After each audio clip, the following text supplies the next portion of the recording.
and welcome to our podcast, Get Great Reviews. Lessons from the hospitality industry that can be impactful for any service industry. How we inspire great reviews organically is the platform and the foundation of success for sales, marketing, and revenue in any service industry. But I came from 40 years of hospitality background. So if I speak in terms of hospitality, just imagine how that fits into your own business, because truly this is a system that works for everyone. I have a wonderful guest today, Tom Nolan, and Tom is a 30-year veteran of the hospitality industry and a leadership consultant. He's also the author of a wonderful, very simply written article on LinkedIn that I was so impressed with, called The 6 E's of Leadership. And I'm so happy to have you here today, Tom. Oh, Adele, thank you so much for having me, and it's a pleasure, and I appreciate that you enjoy the simplicity of our world, because I think that's what it needs to be. Right? It's much easier to deliver things if they're understood, and it's simple to move and understand. So.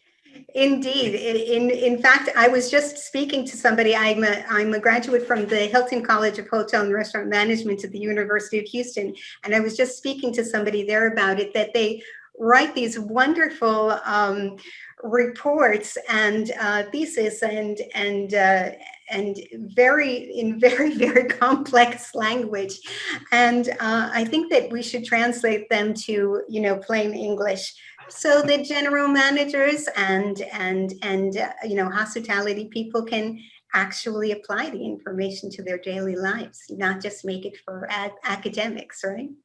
Very true. Very true. So before we start talking about the 6 E's, I just wanted to get a little idea of, what has your career been like, and how did you acquire all this wisdom about leadership? No, thanks. Yeah, wisdom. I think it's battle scars or something like that, right? But I was fortunate enough to start my career, and it's a little bit more than 30 years. I'm just trying to be younger, but I was foundationally learned everything early on from Marriott, as I spent my first 20 years, if you would, in that great organization, starting in food and beverage, and then getting into sales and marketing, and then having the honor to run 3 Marriott hotels as a GM. And then I transferred into some other opportunities within the hospitality, and with Aramark and a small owned and managed company in Connecticut called Meyer Jabara. And then I went over to Interstate Hotels and Resorts, which is now combined with Aimbridge to be the largest third-party management company. And then I took a really interesting twist and went into the international education arena.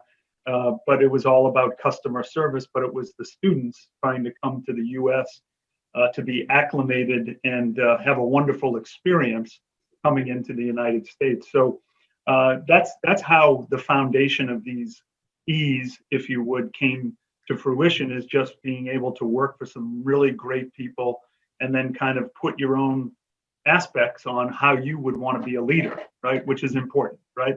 It can be a copycat world out there, but if you always put your particular focus or touch or modify over time, then it's yours and you own it, and that's what people know you for, and you hope it resonates with who you're working with for, and hopefully down the road, people remember that. Absolutely. It's so true that you can't actually yourself be the one delivering that great experience. So you need those people, and you're there to help them get everything that they need, including the inspiration and the motivation and the tools and the philosophies that will help them grow and prosper, because we can't be the one checking in every guest or writing every email or answering every phone. So we have to find a way to reach their hearts and minds and hope that they'll keep it with them and share it with others, right? Yeah, I think you said it perfectly. I mean, one of the companies I work with, Meyer Jabara, had one of their values was a heart connection. And, that resonated quite well with me.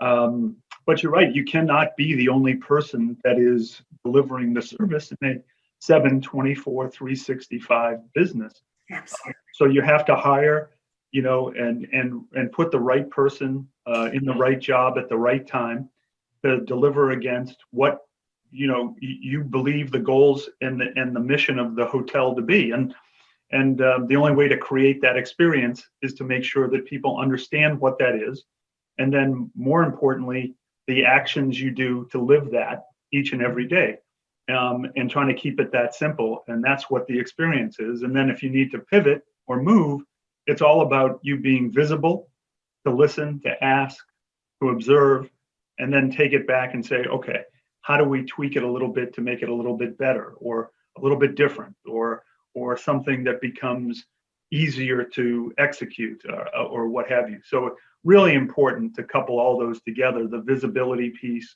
doing it by action, and that everybody understands where you're going. Oh, you're music to my ears. Okay, terrific. I'm always saying something similar to that, which is, in the company that I just worked for, the Library Hotel Collection, where I spent the last 20 years, it was the first time that I got a sense of the mission of the company and the values and the vision that every decision thereafter would be made upon. And I just took that from the owner, Henry Callan, who said, Adele, if you make sure that every single guest is happy, every single guest walks out of there with a smile on their face and good memories, then your marketing job is going to be so easy. Right? Very true. Very true. And all I did was take that philosophy and apply it to everything. Like, is this a good way to spend money? Is this a good investment? Well, let's see. Does it impact the guest experience? And if it didn't, then I had to ask myself 10 times, can I take that same $1,000 and spend it on the guest experience? Would that be more beneficial to me than this tool? So yeah, I do. And it's so easy to think that you can solve everything with extra capital, when in actuality, it's just defining. As an example, I mean, we spend so much time in the hotel business worrying about the sense of arrival that sometimes we forgot about the sense of departure. And we want those people to come back. And we got so into express checkout and express this, and get out without and see. But we want to be able to say that see you later, right? Come back, or hope you had a great stay. See you on your next visit. It's so important. And then on the front desk side, and I love front desk people, but as long as we could get them away from, are you checking in, right? and it's just not, it's just you don't want to put them in an awkward position if they're not, right? So it's more of good afternoon, good evening. How may I be of service? Welcome. How can I be of service to you? Then it puts the guest at ease, and it doesn't assume that you think that everyone that comes to the desk is the front desk is checking in. It's just a different nomenclature that doesn't cost anything. Yeah, and also what you're beaming from your eyes and your body language and your expression. Very true. Like I compare it to how grandmother, what the expression on grandmother's face when her two little grandchildren come rushing into the room to tell her something, that I'm so happy you're here. That lit up expression. We need to be lit up for our guests and show them that we are genuinely happy to have them in our presence, because where would we be without them?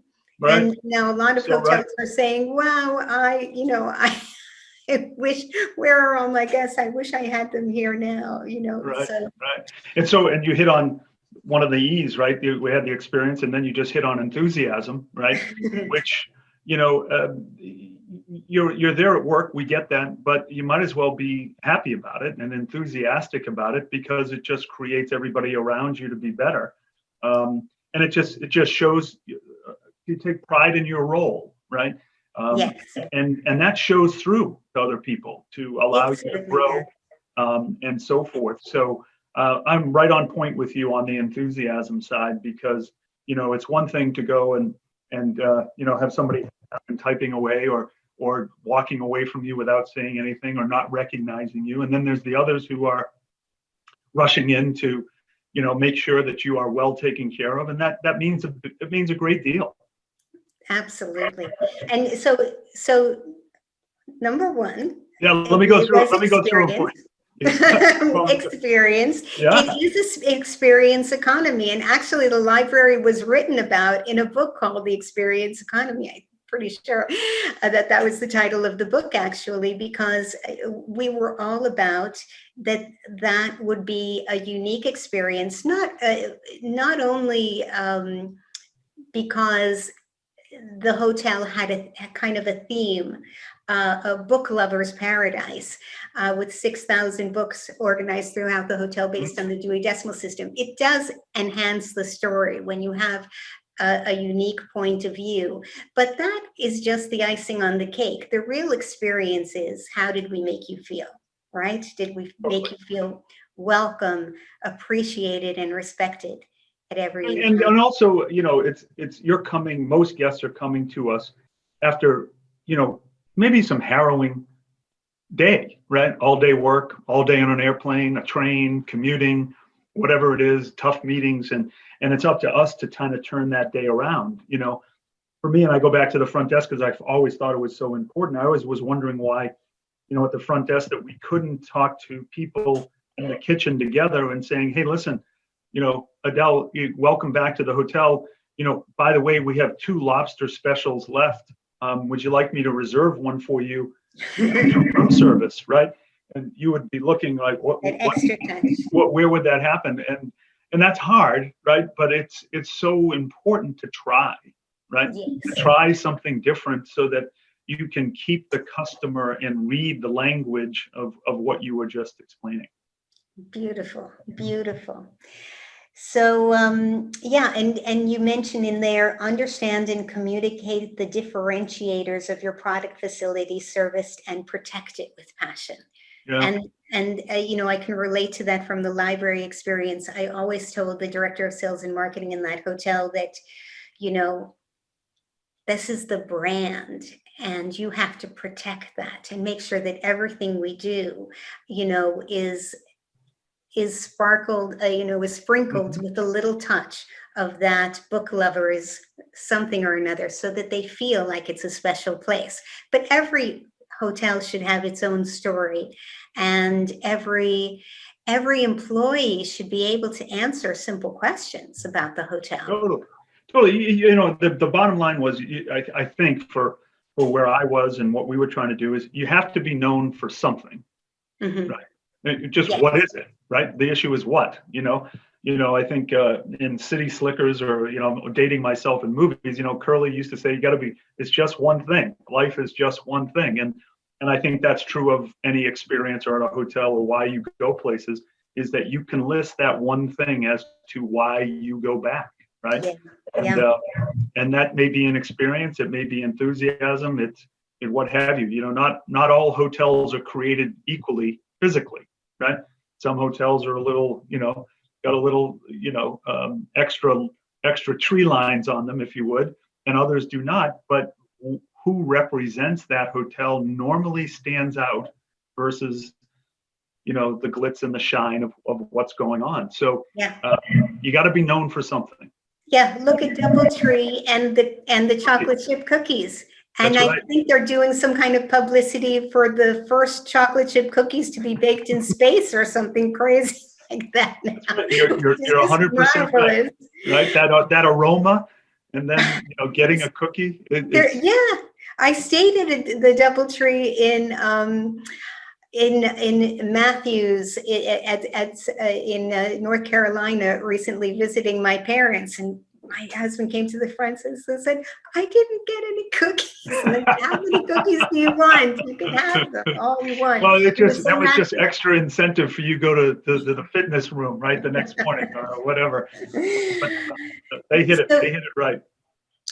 so the other one is entrepreneurialism. Entrepreneurial, I always say an entrepreneurial. entrepreneurial approach. That Yeah, I can pronounce. yeah. And not, Entrepreneurialism. I mean, it's hard to say, more difficult to spell. Thank God for spell check. But I always felt that when I was given the responsibility of the hotel or the business, if you would, that it was my job to go in there and try to make it a little bit better and come up with new ideas or new services or some kind of twist that always resonated with the brand. It didn't violate any brand messaging or what have you, but you could do little things, again, being known for, one thing in each place or each department, that it was so important to keep that mindset of, keeping you active as to what you could change, why the furniture is this way in the lobby versus that way. Why do guests need to come in this way all the time? Why can't they go in the other way? How does the bellman take, the guest to the elevator? Do they go around and avoid the restaurant, or do they take them by the menus, on the way to the elevator? It's just introducing the guest to everything you have to offer. And again, it doesn't have to cost you a ton of money. It's just, we're creatures of habit, no matter what we do. The issue is how you can break the habit to move in a different direction, which to me, is trying something entrepreneurial and being active in your business, and not let it happen to you. These are great points. I love it. And it's so true also that just because you have a brand hotel doesn't mean it doesn't allow you for creativity. In fact, you'd probably become more of a leader in that brand if you challenge the standards. Maybe other hotels of that kind would be inspired by what you tried successfully. I don't think that right? Yeah, but by all means, I mean, you're hitting the nail on the head. Just because you've done it this way doesn't mean you have to do it that way tomorrow, but it has to align with guest preference, and it's not impacting or being a disservice just because your ego may want to try something different, right? It needs some data, which is, again, around being visible, right? And asking questions and getting your associates to tell you exactly what's going on. Because that's, between the associates and the guests, you have 95% of the answers, right? Absolutely true. And the rest of the management group maybe takes credit for 5%, but that's what you want, right? You want that, the ability for those folks at the front line to stand up and say, we can do it different, and this is what I need your help with. And that's the sign of a great hotel, great organization, great company, great university, whatever it is. That's what separates the good from the great. I completely agree. The front desk staff, the housekeeping team, the kitchen, they know what's going on. They know what's going on. And if you say, hey, what do you think that we need to do in order to make more guests happy?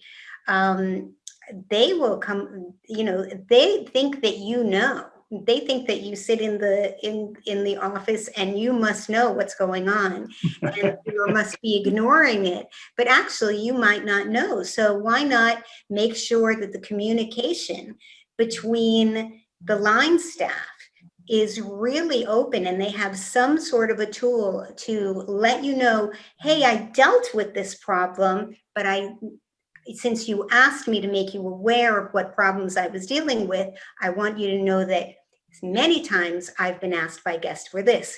Well, I didn't know guests were asking for this. Now that I know that, I can address it so that you won't be bothered with it and you'll have time to do other things.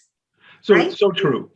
And the key there obviously is just making sure to follow up with everybody that it was brought to your attention.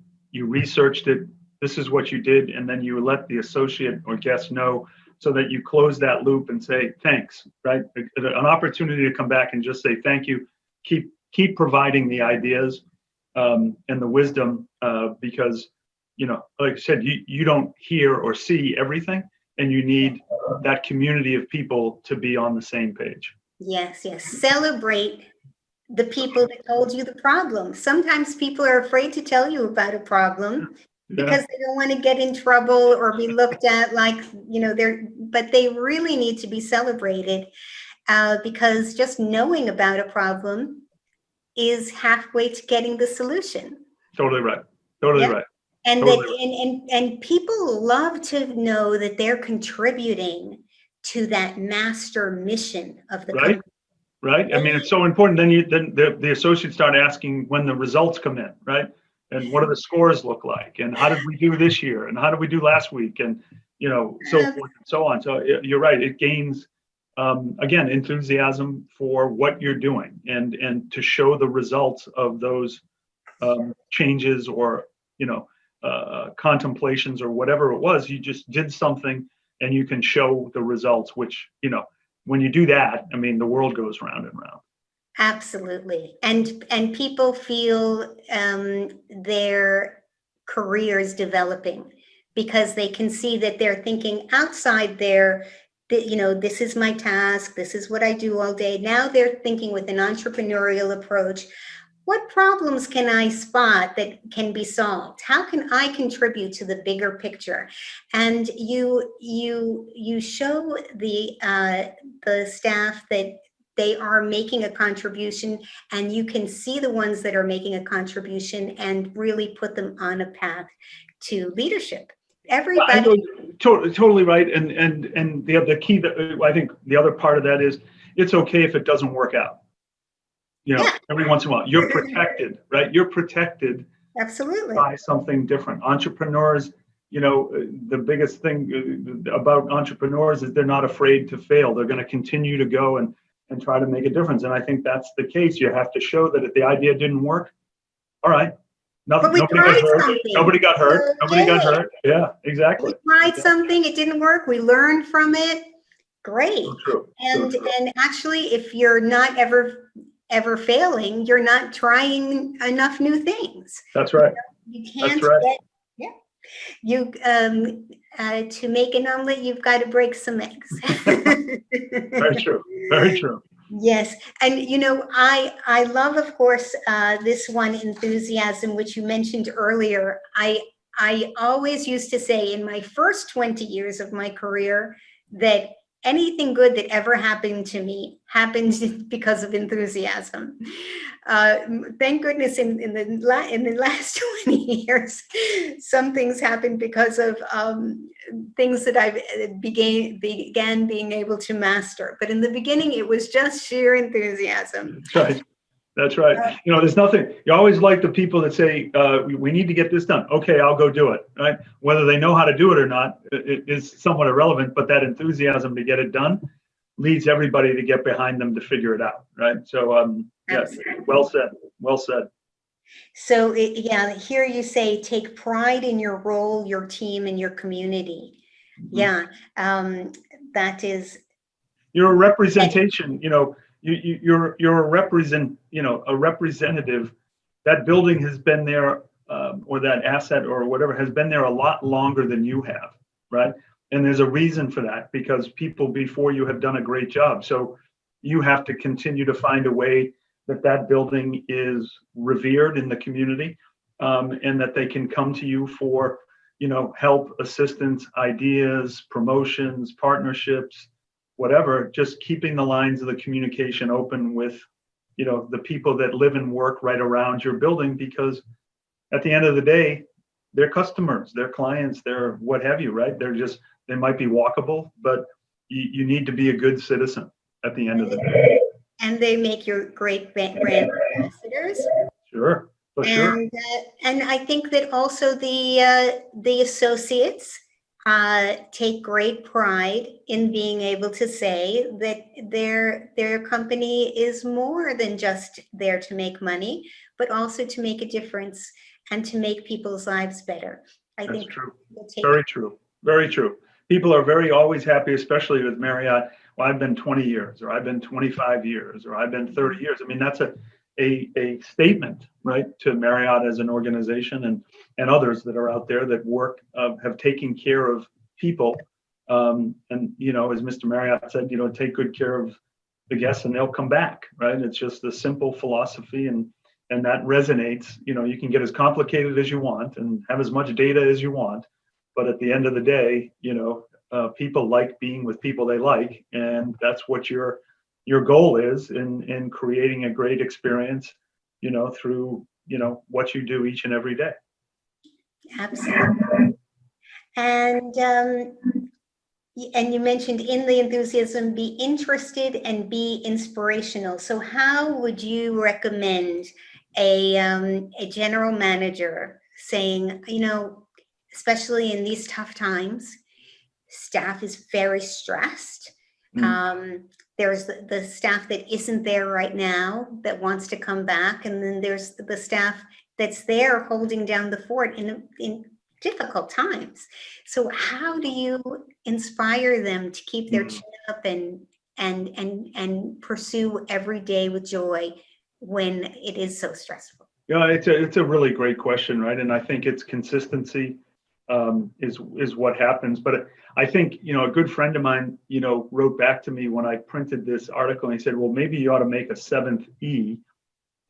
It's true, but my take is, and I'll tell you in a second, I always thought that the hospitality always had this, but nowadays it's probably as important to emphasize it as ever, is empathy, right?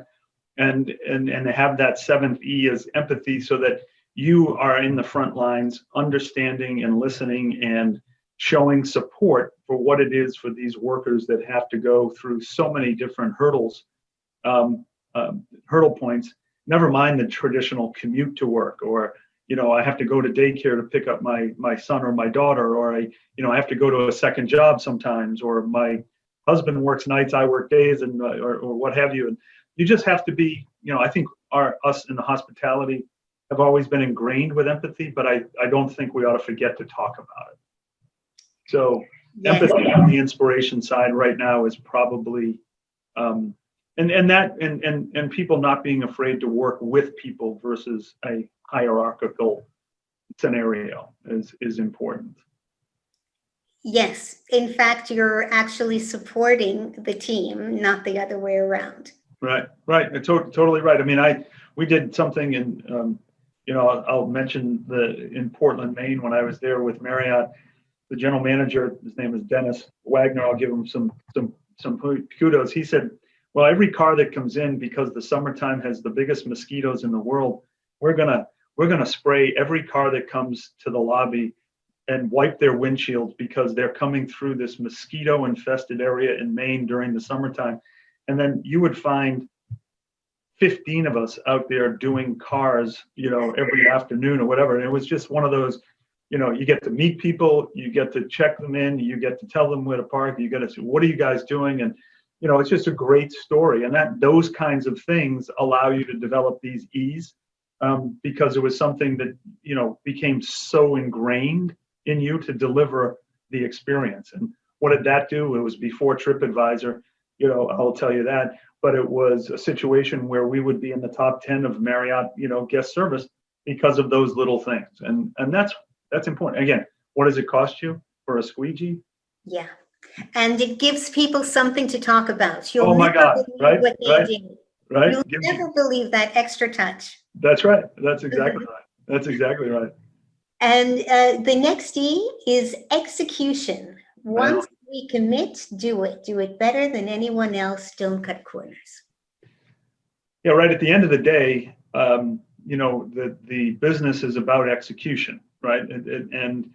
And so you have SOPs that have been delivered for you, and you have, you know, mission statements and values and what have you. And it's just important that everybody understand it, and protect it. And anytime you take a shortcut, you know, whether it be at work or at home, it never really works out to your benefit, right?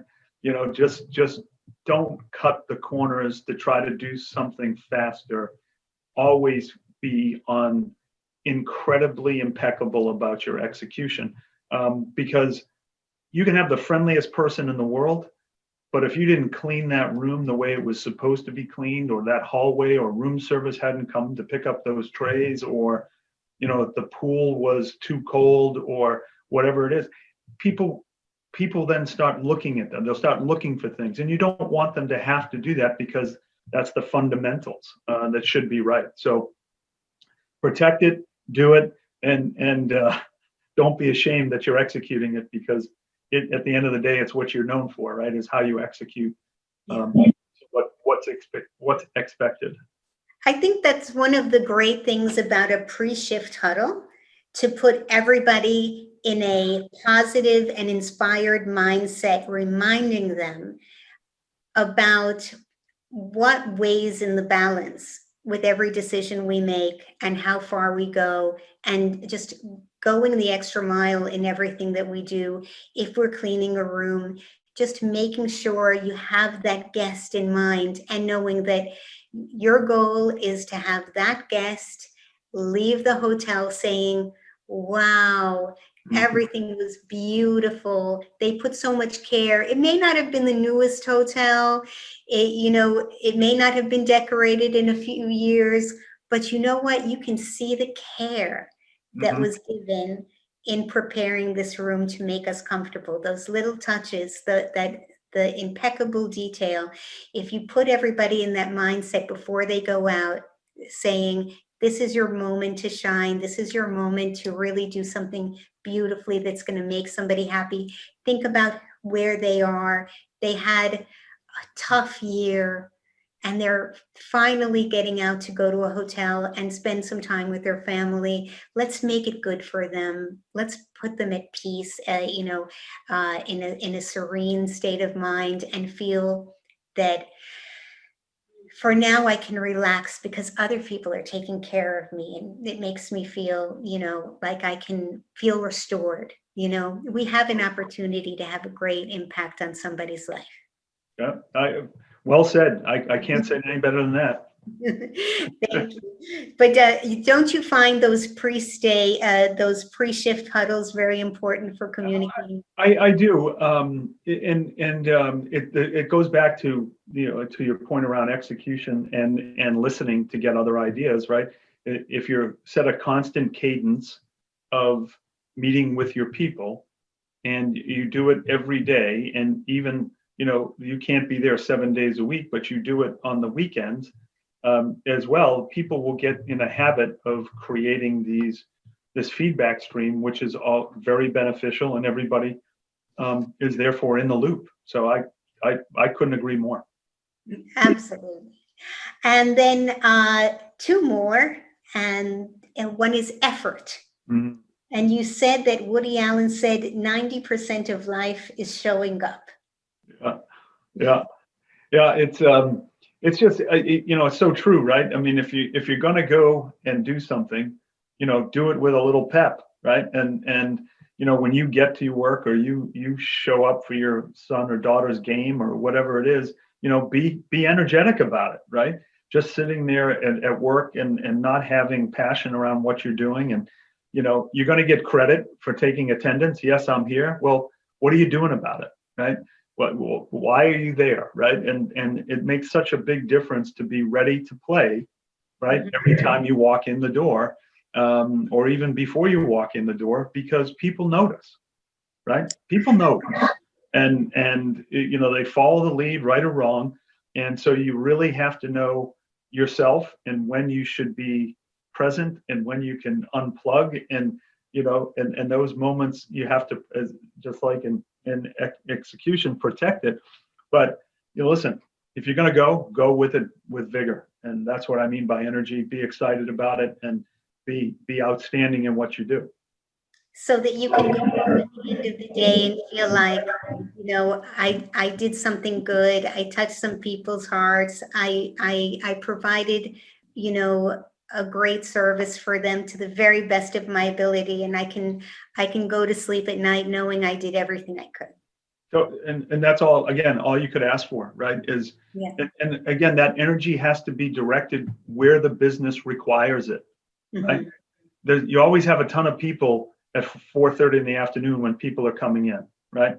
But you might not have them on Saturdays every once in a while when a group is coming, and you show up to help the staff and whatever. Or if there's, the old ballroom turn at 5 o'clock for a 6:30 reception, and and getting everybody rallied around that. Those are just so invigorating and energetic for the team to go ahead and do it. And so it just take that with you, is all I can say. I love these multiple sheets if we're turning over a bit. I love it. I don't have to go to Zumba that I really day. wasn't a good sheet guy, but I could roll a table. It's very good fitness. Yeah. For sure. And the last one was energy. Yeah. Effort. Probably effort. Effort. We just did effort. I thought we just talked about effort. And the next one is energy. That's all right. It's contagious. Yeah. Know your productive part of the day and protect it and share it with your team. Your routine is so helpful to place a positive outlook on the day and the tasks ahead of you. Yeah, I just think, we all have our times of the day that we are most productive, right? And in order to get those things accomplished, I think that your team should know when that is, so that you set meetings at the right time. And, I've always been more of a morning, early morning person. I've never enjoyed meetings at 5 or 5:30 in the afternoon, to just for the sake of having a meeting, whether it's a huddle or something that's different, or if it's a ballroom situation, whatever in the hotel. But I just think it's so important for you to have that time to when you're most productive to do whatever it is that day you need to be productive about, whether it's addressing managers or creating a strategy or talking to a guest or just, getting your work done. And then people know exactly, what's happening. And then the rest of the day, it just becomes, how can I help, right? How can I be servant to you? And that's, critical to protect, a little bit of your time in order to get what you need to get done. And then, then you're everybody else's time, which I always enjoyed. Well, this has been a fantastic conversation. Oh, thank you. I really appreciate all your comments. And I know that aspiring general managers and general managers alike will find a lot of value in everything that you said.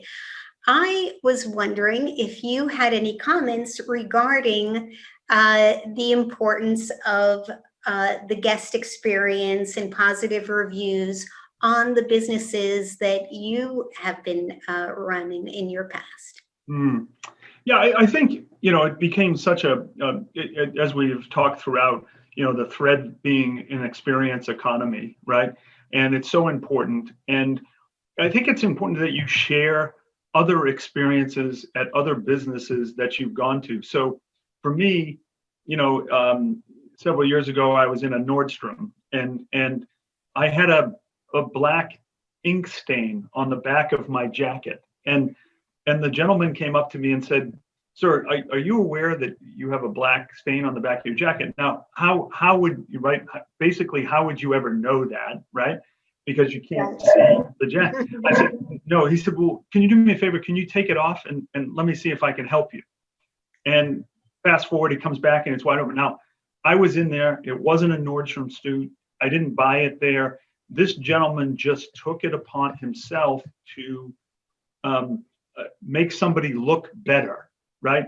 But had no other meaning other than he wanted the experience at Nordstrom's to be awesome. And so I think that's what it's all about. People are going to make their reviews what they think in their reviews. You have to control what you can control. And that gentleman certainly controlled his environment. And I would talk about that story forever. I need some new ones, but in the same token, the experience thread is, you do your best and you you provide what you said you were going to provide, and you kept your promise, the reviews should follow. And that's what I've been to. You know, it reminds me of a story. I believe, I can't remember the name of the book, but it was about amazing experiences. And I think Shep Hyken wrote the book, and was I think it was, and it was talking about Ace Hardware, and what the writer felt was the most important thing is that they had a vision and a mission of the company that included being helpful. Mm-hmm. Ace is the helpful place, Right. and these are the helpful associates, and they were asked to be helpful in any way that they could, and even if it required spending a few dollars, the important thing is that they were helpful, and that word gets out about that they are the helpful place and they will help you. So people have come to rely on them and love them, and they have an incredible customer satisfaction rating, and also a great brand of being helpful, and that empowering your associates to go above and beyond the call of duty to be helpful, like this man at Nordstrom. That was just in the DNA of who he was as a Nordstrom person, because Right. Nordstrom says, we are the place with the highest guest satisfaction. I mean, customer satisfaction. We are the place with the best service. So our associates, you know, you're here because you're special. You're that kind of people. You're our kind of people, the kind of people that go the extra mile. And they so identify with that they don't know how to be any other thing. And that's what I invite everybody listening to tell their employees, that they are special and they know how to make good decisions and make people happy. And in doing so, they will attract great reviews, Right. and great return guests, and incredible word of mouth. There you go. There you go. I love it. I love it. That's perfect. So, well, I really appreciate the time, and it's been great speaking with you, and look forward maybe to do it again sometime in the future. And absolutely. Tom, where can somebody get a hold of you? Sure. Well, obviously on LinkedIn, Tom Nolan at LinkedIn. I'm sure there's a ton of those, but you'll find me. My small group is TN3 Group, which is just a small consulting that I've established, but that's the easiest way. My email is TFN, my initials, 310S, like tennis, 310S, tennis, @gmail. And I appreciate your time today. Thank you very much. It's been a pleasure having you, and I look forward to seeing you again. Sounds great, Adele. Take care. Thank you. Thank you so much for joining, and I hope we'll see you in a week or two for another episode of the Hospitality Reputation Marketing Podcast, Get Great Reviews. If you like what we're doing and want to support us, please don't forget to share, subscribe, and tell your friends, and leave a review if you can on iTunes. Thank you so much. We'll see you soon.